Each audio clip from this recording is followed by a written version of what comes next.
সেকশনের নাম কাকাতুয়া। প্রথম যে ছাত্রগুলি আসছে তাদের ম্যাক্সিমাম তাদের বার্ন হয়েছে, 100% বার্ন ছিল এবং স্কিন খুলে খুলে পড়ছে, আমাদেরকে দেখতে হয়েছে। যখন বের হয়েছি দেখি যে যেখান দিয়ে আমরা সিঁড়ি দিয়ে ক্লাসে উঠি সেই সিঁড়ির জায়গাটা পুরোটা পুড়ে গেছে, আর সিঁড়ির ওই পাশে ওখানে অনেকে মানে গড়াগড়ি করতেছে। সামনে ছিলাম তো হুট করে আপনার যে প্লেনটা ক্র্যাশ করছে, যে জায়গায় ক্র্যাশ করছে তার কিছুক্ষণ আগ মুহূর্তে আমি সেম প্লেসটাই ছিলাম।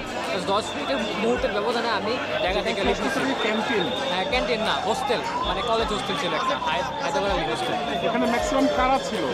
পরীক্ষার্থীরা ছিল। আপনার হচ্ছে কি প্রাইমারি স্কুল আছে না, প্রাইমারি স্কুলের স্টুডেন্ট 4-5 তারা তাদের এক্সাম চলতেছিল।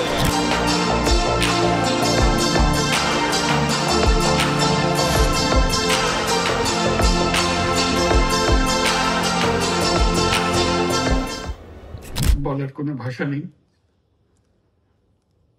কিভাবে শুরু করব সেটা বুঝতে পারছি না। আমরা কেউ কল্পনা করিনি, কারো ধারণার মধ্যে ছিল না,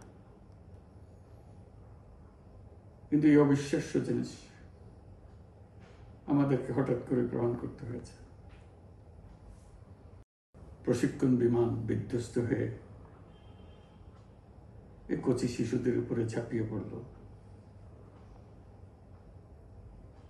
আগুনে পুড়ে মরল। মা বাপদের আমরা কি জবাব দেব? কি বলবো তাদেরকে? আমরা নিজেদেরকে তো জবাব দিতে পারছি না।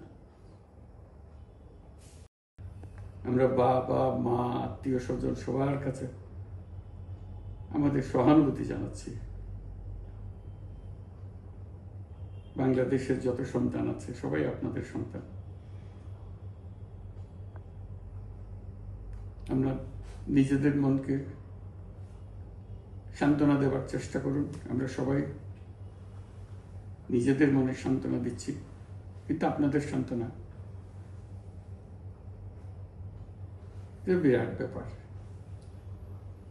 আমরা আপনাদের সঙ্গে, আমরা সবাই আপনাদের সঙ্গে আছি, জাতির সমস্ত লোক আপনাদের সঙ্গে আছে।